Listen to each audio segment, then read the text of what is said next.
Hi, I'm Joe Connolly with producer Neil A. Carousso with Jeff Rose, the founder of Attitude New York Car and Limousine Service, to find out how he and some others in that industry have survived and where the car and limousine service industry goes from here.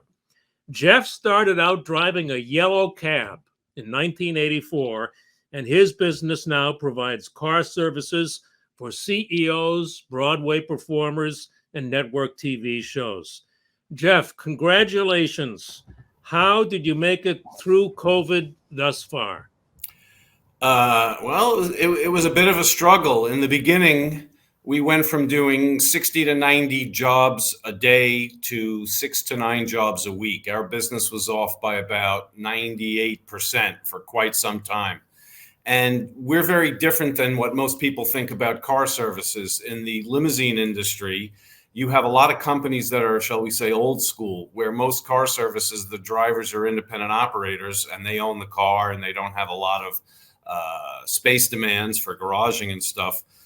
We have a full garage where we store the cars. We pay all of our drivers as employees. We pay rent every month. So it's much more of a struggle than the local car services or the transportation network companies. And it was difficult. I'm not sure what to say. In the beginning, we didn't know if we were going to even be allowed to keep functioning, and we were getting calls from folks from time to time. So, it was just a leap of faith. The most important thing about it is, do we keep doing this? And in March of 2020, we thought about closing the doors, but, we've got too many staffers here who have gotten us to where we are, and just couldn't do that to my team. So we kept the key people on. We gave a bunch of drivers cars to take home, not a big bunch, but again, that's a difference between us and the car services. We own the cars. But in this case, we let drivers take a few of our most trusted employees who had places where they could safely park. And we had them take cars home so that we could minimize the amount of contact they would have. Many of them didn't come to the office for weeks at a time. We loaded up on supplies. We got lots of airline, or I should say aircraft grade disinfectant cleaner that wouldn't damaged the leather in the car and the other materials. We installed a big hoopty-doopty reverse ionization air filtration system in the office. We put up the usual plastic barriers. Everybody wore gloves. And we kept some of our key staffers on. And basically, we drained the piggy bank for a while and, made our applications for PPP money. But I think the biggest issue was faith. Once we made the decision that we were going to hang in there, we did everything we could to save money. But at the same time, we wanted to keep our key staff on board. And I guess keeping the team together was the hardest part. And the thing that I think served us the best, because we're hearing stories from other companies that are struggling because they can't get their staff back. We went out on a big limb, kept most of the key staff together, and started gradually hiring back. And I would say that in September of this year, things really turned the corner to the point where demand was outstripping supply, which I guess is a common problem that folks are having. I can't imagine how difficult it must have been emotionally and mentally to be doing all this, Jeff, when the phone was ringing 6 times a week. How did you say you ran the piggy bank down, but I understand some car services merged with others to survive. Well, they're called mergers. Oftentimes in these situations, it's a case where somebody says, look, I'll take on your debt and your obligations, and I'll get your sales list. There's no doubt that demand has decreased significantly, but I would say that supply has decreased even more significantly. And I would say that the choices that people are changing. We have a very multi-level chauffeured transportation system. Most towns, you'll have cabs and you'll have maybe what they call limousines. And I hate that word because it conjures images of big stretches and proms and nightclubs. And that's really not what it's about anymore. It's really about a high level of duty of care, of reliability, of safety. A lot of folks who in the past could afford us would say, yeah, I'll take an Uber. Now they're not nearly so sanguine about getting in a car that sees 20 passengers a day with a driver that sees 100 passengers a week. So a lot of those things are changing. I got to give a heads up to Lorne Michaels, who basically keeps the city's broadcast entertainment alive. We do quite a bit of work for the late night talk shows, and Lorne Michaels, after 9/11, after Sandy, this guy flies under the radar outside the entertainment industry. But the Tonight Show and all the Colbert and all those shows getting back on the air were huge, not just for the work that they did, but because then, now that they're broadcasting live, it forces people who have projects to promote to come to the studio. And while they're in New York, they do other things. So, entertainment is something that has a huge multiplier effect on the transportation industry in New York.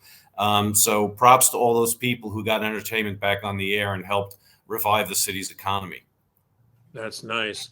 Before Neil asks a couple of questions, I want to ask about, I read that you made a very big hire in your industry in November of 2020 when we were still early in this thing. How did you do that? And what was that about?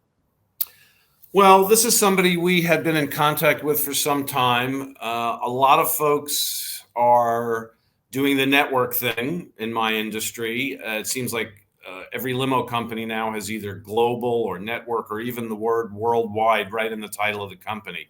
And this is somebody we had quite a bit of contact with. He's from outside the industry. He was our sales rep where we got some of our vehicles. So he knew the industry. He knows the players. And, it's kind of like golf. You can lay up or you can go for the green, but whatever you do, you've got to commit to it. You can't go halfway. And once we decided that we were in it to stay and in it for the long haul, we started planning our future. Didn't think it would take quite as long as it did for us to get back where we are now. And we're still struggling. It's hard to buy cars. It's hard to hire staff. We are committed to growing this company. We feel that for those that have survived, it's going to be very Darwinian. Some of the not so strong operators are going to be out of it. But as I said, I think more capacity was lost than demand. And when that demand comes back, I think it's going to be a very healthy situation as folks are much more interested in having cleaner cars, more reliable. We're hearing horror stories about folks booking cars with some of the TNCs, and then they get a call 10 minutes before. Sorry, we can't cover it. Right. It's well, just you like made some very you made some very nervy, high stakes moves. It's good for you to come through this, Neil. So, Jeff, I noticed you're also the president of the Limo Association of New York. You're on the board of the National Limousine Association. Why does that engagement matter for your business? Because I imagine it does take a lot of time to sit on those boards.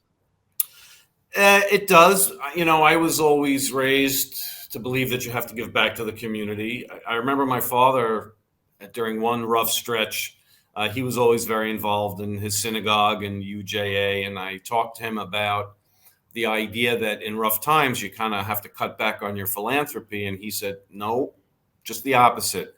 As long as we've got a roof and we've got food, there are people who are much worse off. Tough times are when you have to up your involvement and up your philanthropy. This is not so much philanthropy, but I've been very fortunate. And I'm also of the philosophy that good operators don't put other good operators out of business. Good operators put bad operators out of business. So I've always been very open to getting new people involved in this industry. Driving is the number one job in the country, not necessarily limousines or car service, but if you include truck drivers, deliveries, FedEx, so on and so forth. This is a job that doesn't require a high school diploma. Doesn't require a college degree. English can be your second language. This is an important industry for moving people around and for the jobs that it creates. So that's one of the things I do to give back. So, Jeff, talking about moving people around, airlines having a lot of struggles right now because of COVID. Was that a big part of your business, and how has that changed now with airline travel being down? Well, we're getting a lot more long distance jobs. Early on in the pandemic, we actually did quite a few jobs going from New York City to Montreal and to Toronto. Passport offices were closed, and there were films that were starting to shoot up there, but you couldn't fly in without a valid passport. You could get in, though, over the border if you had working papers. So we got lots of calls from studios who were shooting movies up there to drive actors up to Montreal in Canada. We even had one case where we drove all the way from New York up to Plattsburgh. Somebody flew in on a jet, and then we just drove them across the border. We had a secret weapon in that we had a chauffeur with dual citizenship. He held a Canadian passport. So we kind of became the go-to operator for all these companies that had to get actors up to Montreal and Toronto to get to film sets. That was actually a big job for us. But for instance, we had somebody just yesterday, they were going up to Boston and they said, you know what, it's going to be an hour and a half to get to the airport. And then I got to wait an hour at the airport. And you know what, I'm just going to take a car. Deals with many fewer people. Now, Florida might be tough. We've driven folks to Florida in the past. I think Montreal and Toronto. Oh no, we had somebody going to Ohio for Father's Day. We actually had to send 2 cars out there because they wanted to leave as soon as Father's Day dinner was over to be back in New York Monday morning. So we had to send a driver out to Ohio on Friday so that he had a day to rest. Then this person drove out to Ohio Sunday morning. Then the driver who took her out, he went to the hotel to go to sleep. And the driver who'd been waiting picked her up at 8 o'clock at night in Ohio and got her back to New York in time to make morning meetings. So yeah, things are changing a bit. Boy, the stories you could tell, but I know that you wouldn't because of the confidentiality with your clients. But in hearing you talk about some of these jobs you get, Jeff, what advice do you have to business owners to getting premium, high-paying clients, whatever business they're in? It sounds like you just have a dream client list. Give us a little insight into that. Well, that's how I started. I would love to drop names, but can't. I don't know the answer to that question. There's really, people have said to me, what's your secret sauce? How do you get the prices you get? And, our prices aren't that much higher than other companies, if at all. We do something that's pretty stupid from a marketing point of view.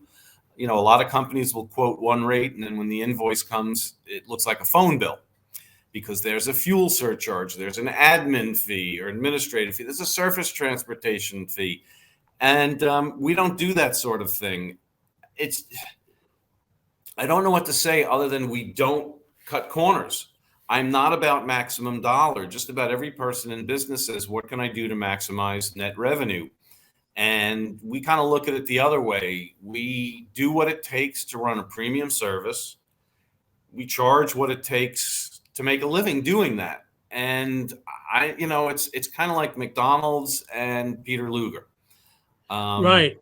McDonald's makes a heck of a lot more money than Peter Luger. They could buy him 1,000 times over, but we're Peter Luger. That's what I was just thinking. It's like the inverse of the story about cutting prices to making it up on volume. But the key phrase in what you said there was that we're high end, but not that much higher still than the competitors. So you're making it up on volume on the high end. Oh, I don't know about that. I mean, we're not doing as much volume. I think there's a point at which, we can't do it quite the same way. We feel there's value added. We have a saying here that the lowest price is not necessarily the lowest cost. And that has to do with our costs because, as I mentioned, we don't do some of those specious fees.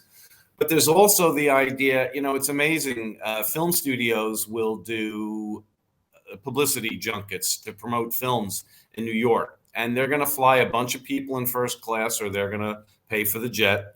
And they're going to put them up at the Four Seasons or the Mandarin Oriental.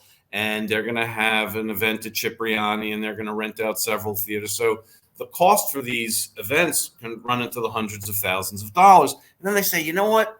Let's save a couple of $100 on the car, which, if people don't get where they need to go on time, all that other money is wasted. The analogy I make, it's kind of like buying a $300,000 Ferrari and saying, we could save $600 if we put cheap tires on the car. It's a tiny fraction of the total cost, and it's the thing that might do the most to impact the performance of the car. So, some people have figured this out. There's no point in spending $300,000 on an event and saving $1,000 on the cars, and everybody's late and they're frustrated and they went to the wrong place. So at the intersection of cost and quality is where you find value. And a lot of folks now think that we are the best value because, as they say in the film business, the money that you spend with us, it's all up on the screen. Neil, Jeff, one more. Sure, thanks, Joe. Jeff, let me ask you about the rising costs. This move to electric vehicles, how is that going to impact your industry overall? And will customers have to pay higher prices as a result? That is a great question because everybody's pushing for it, but here's the problem. There's no charging infrastructure. Right now, we have 4 BMW plug-in hybrids in the fleet. But what I can tell you is, and folks seem to forget, even electric cars need electricity. And how do we get that? We burn natural gas, we burn coal, we burn petroleum or nuclear power. But we don't have the infrastructure. If you converted just 10% of the current cars in this country that run on gasoline or diesel to electric power, the power grid can't handle it. You don't have the generation power and you don't have the transmission infrastructure. So this is something, on the board, I speak to the folks at GM and Ford, Lincoln, Mercury. Well, I guess there's no more Mercury, quite a bit. And they've said it's going to be a big problem in the Northeast. Electric cars are going to come on much more quickly in the South and much more slowly in the Northeast. And I asked about it. I said, is that about climate? They said, no, it's about in congested cities, they don't have places to put charging stations. So even if you had the charging stations, you don't have the power generation nor the transmission infrastructure ready to support a significant number of vehicles going electric. So when people talk about forcing the car makers to make these green cars, good luck on getting them charged up. We're really putting the cart before the horse, if you will, because right now the country doesn't have sufficient infrastructure to maintain vast numbers or higher proportions of electric vehicles, whether they be civilian or in the transportation industry.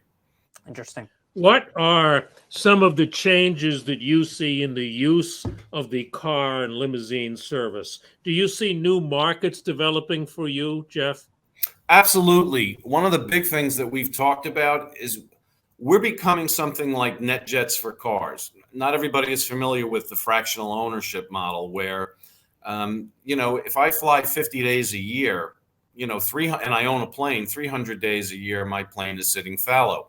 There's also quite a bit of maintenance to do, not just mechanical, but regulatory, paperwork, filing, the transportation safety, et cetera, et cetera. So a lot of folks turn to this NetJets model or fractional ownership or leasing, and they say, I don't really need to own a plane. I can buy a fraction of a plane, or I can charter. Well, we're seeing a lot of that now. Folks who used to spend 200 days a year in New York now are spending 50 days a year in New York. Or folks who would come into the office from their suburban home 5 days a week now are coming in 2 days a week. So a lot of folks who used to think in terms of a private chauffeur are using us instead, either because they realize they don't need a full-time chauffeur or because they have been using lesser car services. And again, I don't mean to diminish. When I say lesser, this is just a lower level. You don't get the same level of service at McDonald's that you do at the Palm, as we discussed before, but I still love their fries. I love the convenience of being able to walk in. I love the prices. But sometimes you want the cowboy ribeye and you want a cocktail, and then you go to a real steak joint.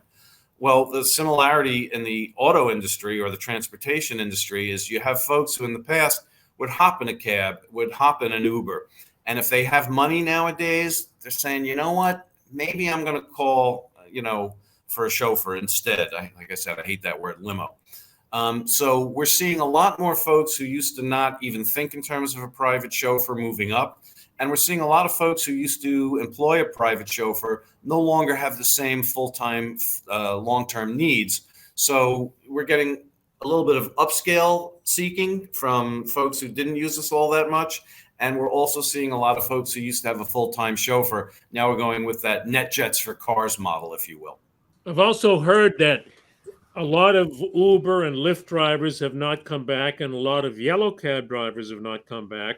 A yellow cab driver told me actually it's pretty good for us right now because there's less competition wherever we look.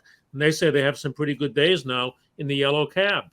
Jeff Rose of Attitude, New York, clearly not his first day on the job. Congratulations on all that you've done and your involvement in the trade association and for offering these insights to us today, Jeff. Thanks a lot.